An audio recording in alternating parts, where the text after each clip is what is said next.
Oke, jadi ini adalah kemungkinan apa yang akan terjadi untuk 3 chapter mendatang di Manhwa Magic Emperor. Nah, ternyata 3 chapter sebelumnya tuh dibuat jauh lebih panjang dibandingkan dengan episode-episode sebelumnya. Lalu, untuk chapter terbaru kali ini berakhir saat pedang suci menyerang lengan Kilin dan bahkan itu sampai melukainya. Ya, tentu saja itu membuat Zovan terkejut karena ini adalah pertama kalinya lengan Kilin terluka dan nampaknya itu juga adalah hal yang wajar melihat lawannya adalah pedang suci tingkat 6 yang terkuat di antara pedang suci. Pertarungan antara Zovan melawan pedang suci pun dimulai. Sejujurnya sulit bagi Zovan untuk bisa mengalahkan pedang suci. Jadi satu-satunya hal yang bisa ia lakukan adalah melarikan diri. Tapi itu juga bukanlah solusi yang tepat karena pedang suci selalu bisa mengejar Zovan. Nah, dikala pertarungan Zovan hanya menggunakan 2 teknik untuk menghadapi pedang suci. Pertama lengan Kilin, kedua mata kekosongan surgawi. Tapi anehnya pedang suci tidak bisa dihentikan oleh lengan Kilin, tapi berhasil mendapat sedikit perlawanan tak kala Zovan menggunakan mata kehampaan surgawi. Zovan sempat bertanya-tanya kenapa hal tersebut bisa terjadi. Apakah lengan Kilin jauh lebih lemah dari mata kehampaan surgawi?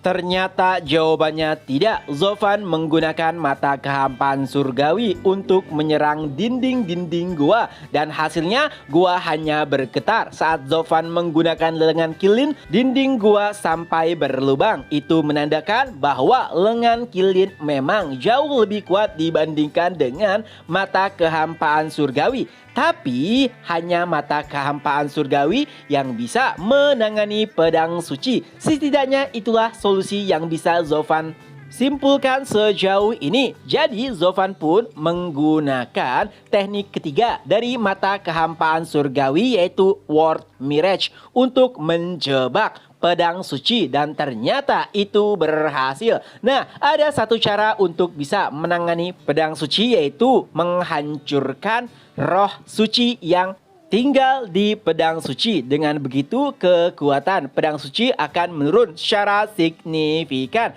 Ya, rencana tersebut nampaknya berjalan dengan mulus. Tapi saat roh pedang suci dihancurkan maka akan ada roh lain yang menempati pedang tersebut dan Zovan pun menggunakan Bloody Baby. Tentunya itu bukanlah perkara mudah, tapi dengan seni transformasi iblis semuanya berjalan sesuai dengan rencana Zovan.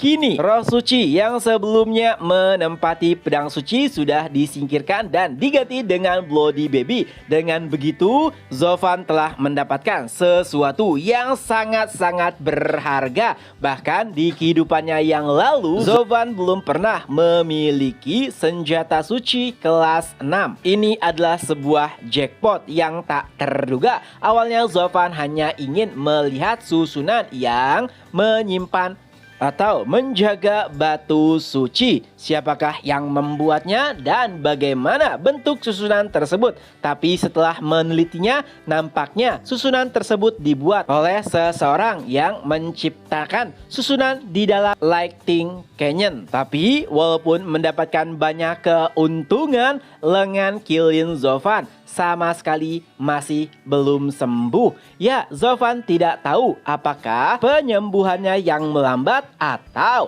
luka yang disebabkan oleh pedang suci tidak bisa disembuhkan.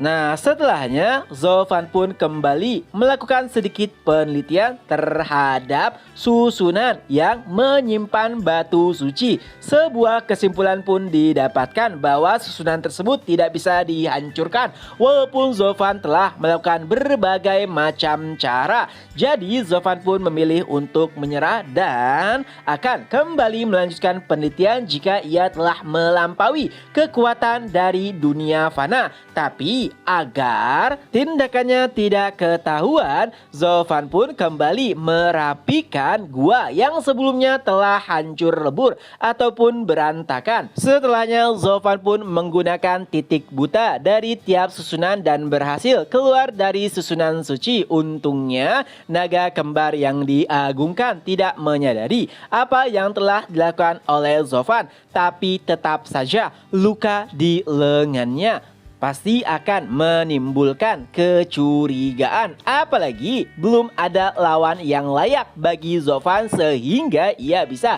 mendapatkan luka tersebut. Jadi Zofan pun memikirkan sebuah rencana agar setiap orang tidak mencurigai luka di lengannya. Di sisi lain, nampak anggota sekte Demonic Scheme tengah menyiksa Rencong. Ya, setiap anggota sekte Demonic Scheme menginjak-injak tubuhnya. Rencong yang awalnya nampak begitu sombong bahkan sampai harus memohon untuk diampuni. Tapi tentu saja mereka sudah sangat muak dengan tingkah Rencong sebelumnya. Jadi adalah hal yang sangat menyenangkan saat menyiksa seseorang yang awalnya begitu sombong. Hingga beberapa saat setelahnya Zofan pun tiba, lalu ia pun bertanya akan situasi kepada para gadis yang tidak ikut menyiksa Rencong.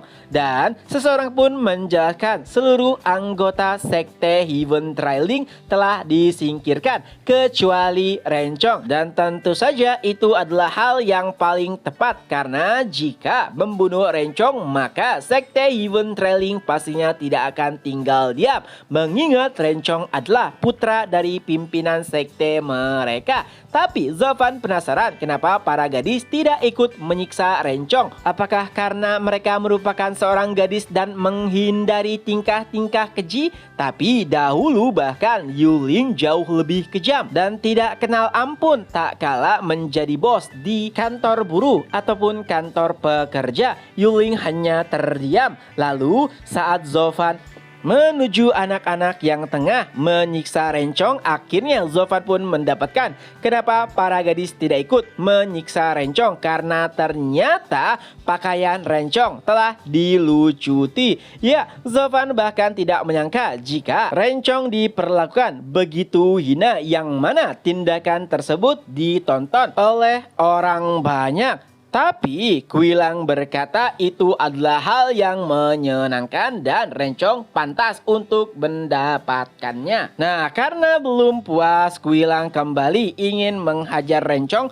menggunakan sebuah tongkat, tapi Zofan menghentikannya sambil berkata bahwa tindakan Kuilang begitu menjijikan dan entah bagaimana Rencong nampaknya setuju dengan argumen yang disampaikan oleh Zofan. Itu bahkan membuat anak-anak terkejut karena Zofan tiba-tiba membantu Rencong. Tapi ternyata itu tidak sepenuhnya benar. Zofan hanya ingin menyiksa Rencong dengan cara yang lebih menyakitkan. Mendengar hal tersebut, anak-anak yang awalnya murung mulai nampak senang karena sepertinya apa yang akan dilakukan oleh Zofan setelahnya lebih menyenangkan dibandingkan penyiksaan yang telah mereka lakukan sebelumnya.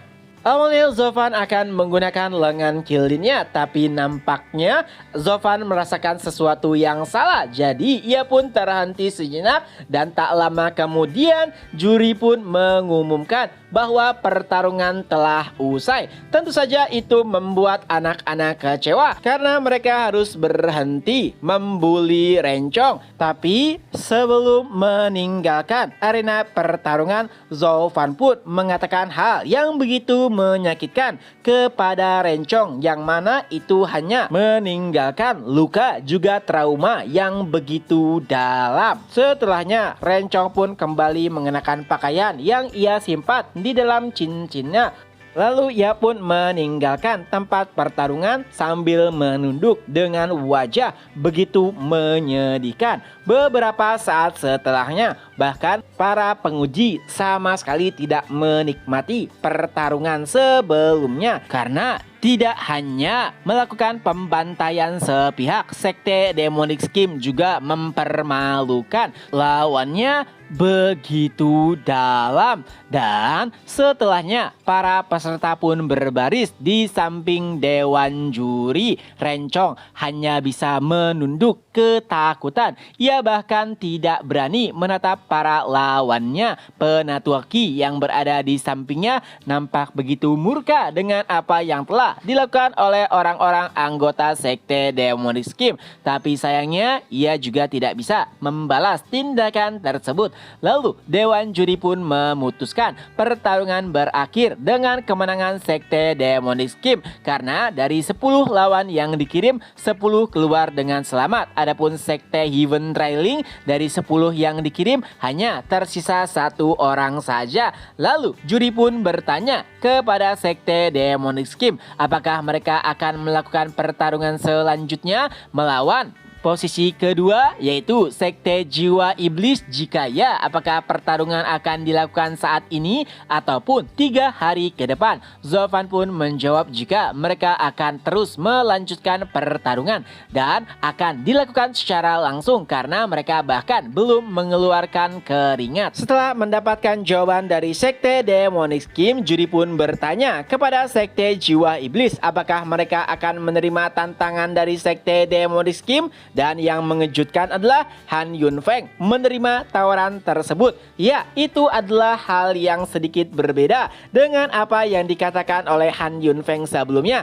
yaitu lebih memilih untuk menghindari atau melawan Zofan yang begitu mengerikan. Tapi entah kenapa saat melihat pertarungan Zofan itu malah membuat darahnya mendidih. Walaupun nampaknya akan sangat sulit untuk menghentikan atau mengalahkan Sekte Demonic Scheme, tapi sebagai pejuang sejati ia akan mempertaruhkan segalanya dan tentunya ia tidak akan berakhir menyedihkan seperti Sekte Heaven Trailing. Zofan pun menantikan apa yang dikatakan oleh Tuan Muda Yunfeng. Sejujurnya, anak-anak dari Sekte Demonic Scheme tidak terlalu menyukai kepercayaan diri dari Tuan Muda Han Yunfeng karena mereka bahkan tidak sebanding dengan Sekte Heaven Trailing karena hanya memiliki 2 ahli tahap eternal saja. Tapi Zofan mengatakan untuk tidak meremehkan mereka karena Zofan bisa melihat dari sorot mata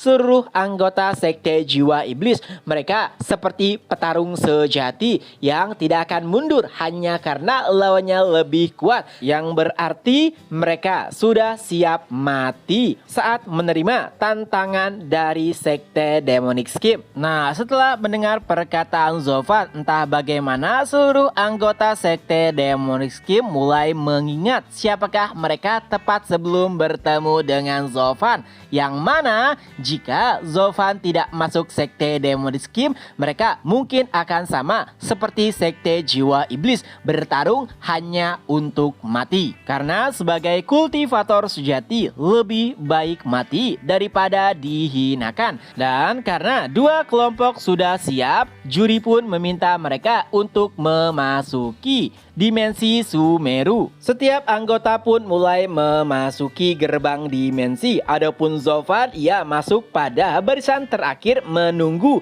saat Han Yunfeng juga memasuki pintu dimensi. Dan sejujurnya itu membuat Wu King sedikit terkejut. Padahal sebelumnya Zofan nampak begitu keji. Tapi entah bagaimana ia memperlakukan Sekte Jiwa Iblis begitu terhormat, seperti saat ia memasuki gerbang bersamaan dengan Han Yunfeng. Dan itu mengingatkan Wu King dengan sebuah peribahasa, perlakukan aku dengan kejam, maka aku akan kejam denganmu. Dan perlakukan aku dengan baik, maka aku juga akan memperlakukanmu dengan baik. Nampaknya Zofan memperlakukan lawannya sebagaimana lawan memperlakukannya. Dan itulah apa yang terjadi kepada Sekte Heaven Trailing. Tapi itu juga membuat Wukong penasaran melihat sikap aneh Zofan, bagaimana Zofan bisa hampir